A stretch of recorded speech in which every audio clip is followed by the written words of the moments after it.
Hey guys, welcome back to my YouTube channel আৰু Facebook পেজলৈ আপোনালোকক স্বাগতম জনাইছো আৰু এইফালে দেখা পাইছে আজি বনাম হাৰ্ট শেপৰ কেক আৰু তাৰ কাৰণে আমি ক্ৰীম লৈ লৈছো আৰু জানি নহয় প্ৰথমখিনি কেনেকুৱাকৈ কি কৰিব লাগে তো ইমান আৰু কৈ নাথাকো আৰু আজি এই অৰ্ডাৰটো আহিছিলে ফাৰ্স্ট কাস্টমাৰ হয় দেই গাইস আৰু এই কেকটো ইমান মানে ডেকোৰেশন কাস্টমাৰক লাগে 300 টকা মানে কি কৰিম গাইস আৰু মানে ডিজাইনো দিছে মানে এটুৱে আৰু তথাপিতো বাৰু একো কথা না ফাৰ্স্ট কাস্টমাৰ বুলি কমাই দিয়া গৈছে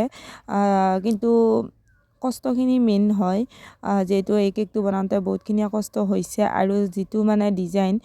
ডিজাইনবিলাকো বহুত দিব লাগে আৰু ফেলা হাৰ্ট শেপৰ হয় হাৰ্ট শেপৰটো ফিনিশিংটো মানে তামাম মানে অলপমান হেৰি হয় মানে টান হয় তো এয়া দেখা পাইছে না হাৰ্ট শেপটো যেটো মোল থাকে সেই মোলটোত বনালে হাৰ্ট শেপটো পুৰা মানে গম নোপোৱা হৈ যায় যেতিয়া মানে ফিনিশিংটো কৰা হয় তেতিয়া কিন্তু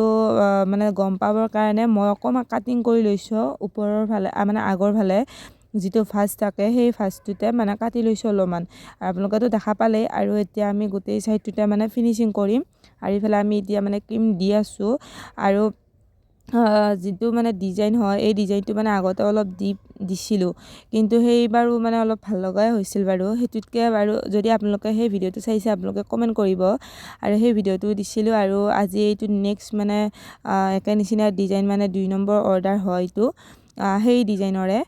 আৰু এনেকা আমি হাৰ্ট শেপটো পুৰা মানে ডিজাইন কৰি আছো মানে ফিনিশিং কৰি আছো মানে বহুত মানে টান হয় এই ডিজাইন মানে ফিনিশিংটো কৰিবৰ কাৰণে কিন্তু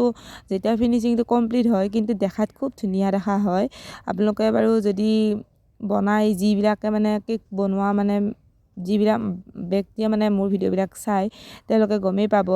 আৰু এতিয়া আমাৰ ফিনিশিংটো হৈ গৈছে আৰু তলত সাইডত যিখিনি মানে অলপমান মানে বেয়া দেখা হৈছে সেইখিনি আমি ধুনিয়াকৈ মানে মুছি পেলাই সাফা কৰি লৈ ললো কাৰণ সাফা কৰিলে বস্তুটো মানে দেখাত ভাল দেখা হয় আৰু ইফালে আমি এটা R11 নজলতকৈ সৰু এটা ৰোজৰ নজল লৈ লৈছো লৈ কিনে আমি সাইডত মানে তলৰ বৰ্ডাৰটো মানে এনেকে বনাই গৈছো মানে আপোনালোকে মোৰ ফাৰ্স্ট যদি ভিডিওবিলাক চাইছে তেতিয়া R11 নজলটো নানওতে তেতিয়া মানে এই নজলটোৰে মানে ৰোজ বনাইছিল কিন্তু এতিয়া R11 নজলটো হোৱাৰ পৰা মানে সেই নজলটোৰে মানে ৰোজ বনাইছো মানে তেনেকে আৰু ইফালে আমি ৰেড কালাৰৰ নজলটো লৈ লৈছো যেটো কালাৰ আমি তলত বৰ্ডাৰ দিছিল হেতুৱে আৰু মানে খুব মানে আপোনালোকে জানেই যেটো মানে ৰেড কালাৰৰ মানে জেল কালাৰ বা লিকুইড কালাৰ হওক কোনো কাৰণৰ ৰেড কালাৰ হৈ নুঠে যিমান তুমি মানে যিমান মানে কালাৰ দিয়া তথাপিতো মানে হৈ নুঠে তেনেকে মানে মোৰো হৈ উঠা নাই তথাপিতো মানে কৰিবলৈ চেষ্টা কৰিছো আৰু বেছি ৰেড কালাৰ দিলেও মানে হেৰি হৈ যাবতোন মানে কহা হৈ যাব ক্ৰীমটো খাব বেয়া হ'ব আৰু ডিজাইনটো দেখা পাইছে না আপোনালোকক অলপমান দেখাই দিলো আৰু এনেকাও মানে সৰু হোৱাইট কালাৰৰ ক্ৰীমেৰে মানে তেনেকে ডেকোৰেশন কৰা আছিলে তেনেকে মানে ময়ো কৰি দিছো অলপকে যাতে মানে ফাইনেল মানে লুকটো যাতে সেইটো নিচিনাই হয় আৰু সেইটো মোবাইলত মানে পুৰা ৰঙা দেখা হৈছে এইটো মানে ৰঙা দেখা হয় ফটো মাৰিলে কিন্তু মানে যেতিয়া কালাৰটো মিক্স কৰা যায় তেতিয়া মানে ৰেড কালাৰ নহয় আৰু তেনেকে আৰু এতিয়া আমি দিছো পাহৰ কাৰণে আমি যেটো আমাৰ পাইপিং বেগ নজল কৰি লৈ দিয়া আছে পাহৰ পাইপিং বেগ নজলটো তেনেকে সেইটো দি দিছো আৰু সাইডত মানে অলপমান ডেকোৰেশন আছে সাইডত তেনেকে ৰেড কালাৰৰে নাম লিখা নজলটোৰে আমি সাইডত এনেকে দি দিছো আৰু এনেকাও আমি ইটো সাইডেও দি দিছো ধুনিয়াকে মানে পাৰফেক্ট হোক আৰু হেতুৰে আৰু এতিয়া আমি নাম লিখিছো হেপি বাৰ্থডে বা এন ভিন্ডো বুলি আছিল আৰু ইপিনে অলপমান মানে বেয়া দেখা হৈ গল সেইকাৰণে মুছি কিনে অলপমান তেনেকে লিখি দিছো কিন্তু মানে সেইখিনি বাৰু চিন নাপাও কৰি দিম বাৰু